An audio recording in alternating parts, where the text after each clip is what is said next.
how do we experience anything subjective at all?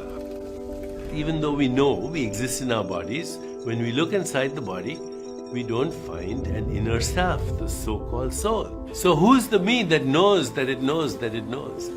How can we even begin to ask the question regarding so-called out-of-body experiences when actually we have no idea how we even have an in-body experience?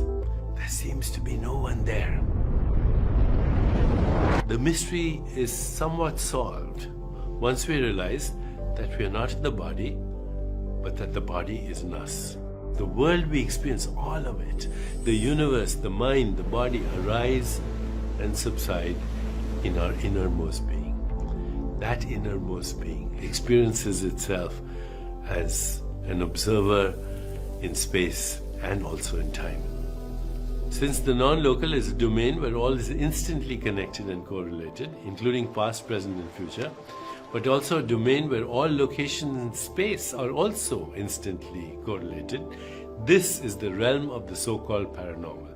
Instant communication or telepathy, extrasensory perception, clairvoyance, clairaudience, perceptual experience of the past, prophecy, visitation by ghosts, angels, divine entities, diabolical beings.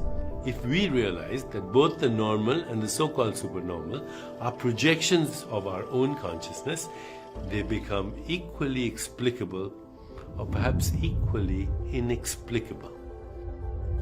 Imagine a beautiful red sunset atop a mountain. You know, there's no picture of a sunset in your brain, but you experience the image. And when you look out of your window and see New York City, only chemicals are generated inside your brain, but you don't experience photons, electricity or chemicals. You create that experience. So too, you create the world and all its possible forms exist in consciousness in the most fundamental ground of your being. That is who you really are.